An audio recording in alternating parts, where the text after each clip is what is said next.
Yo, what's up, guys? Hope you've all been well. This past weekend, I went out for the first time in months. Um, Out other than getting groceries and food and supplies. I had to get some fresh air, and I had a buddy that was picking up a PC down here. So I thought, why not meet up and we could just drive down PCH and just kind of take in the ocean breeze. So we still got the beautiful view, and it was nice to, listen to the waves crashing again.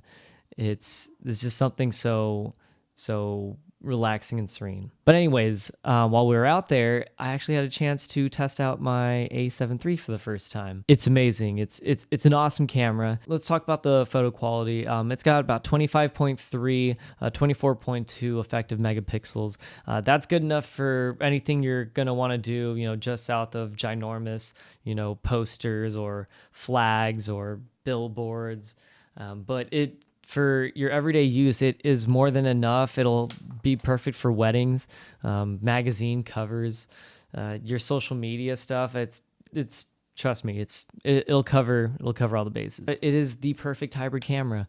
If you're looking for something that shoots fantastic video and fantastic stills, you have found your camera. It makes me want to bring my camera around all the time. That's how I used to be. When I first got my first camera, the Canon T2i, oh man, I brought that around with me everywhere. If you remember the show Rocket Power, I was like Twister. I had that.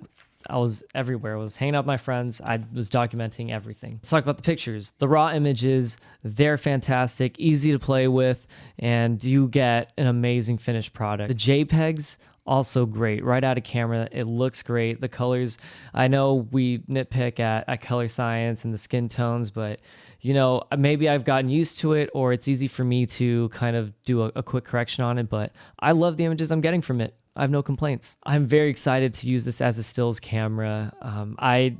With my 6300, I was always super happy with the video. With the stills, I was okay with them, and it was good for like Instagram. Now with the full frame sensor, I'm just so excited. Let's talk favorite subject, video. Now, the reason why it took me so long to pull the trigger on this camera over the past 2 years was because I kind of wanted the GH5 for the video function. However, I wanted a full frame sensor, so that was the big battle for me. And finally, I said, you know what? Even if they come out the A7S III, I'm not going to be able to afford that. A lot of what I'm investing into my gear is lenses, accessories. There's always a new camera each year, but I finally settled down with this one. It fits my needs. Unfortunately, it does not record internal 10-bit 422 like a lot of its competitors nowadays.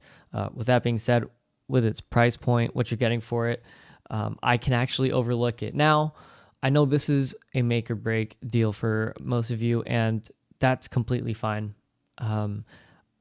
I completely understand it. In the future, though, I will definitely probably purchase a camera that will be dedicated to video when I'm going to need it in those situations. But for now, I think I'm going to do a lot of vlogs, live events, and I think it's still going to look fine. It does cap out at 4K 30 frames per second, whereas its competitors are hitting 60. Another thing I have to overlook, I'm not doing slow-mos in 4K, so I could live with that.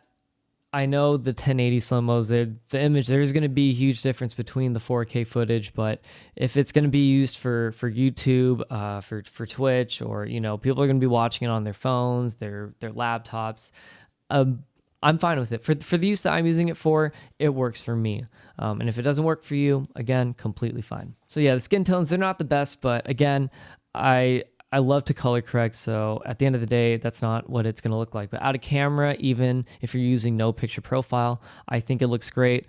I'm shooting in S-Log2, and I actually have this shot color graded. Anyways, the biggest thing was it is full frame, and I am so happy that I get to now have the ability to shoot these images utilizing the full sensor and with my lenses to be able to utilize its full focal length. The autofocus on this camera is amazing. I know you're not going to be able to tell right now, but when we do our next video on this camera, which is going to be a test where I go through and I will go ahead and put it in different situations, a lot of everyday uses and what I use it for.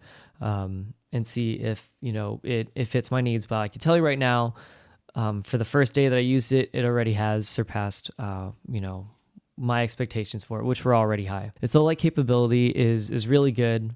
We all knew that. I only got to really test it in the parking structure and as the sun was setting at the beach. And either way, the images looked great. So I am so happy for the future videos that we make. So that's going to be it for me, guys. Thank you so much for your time and for watching this video. I hope this helped answer some questions and helps you make a decision. Stay tuned for more videos with the A7 III, and I'll do some comparisons with the 6300 as well. Have a good one, guys.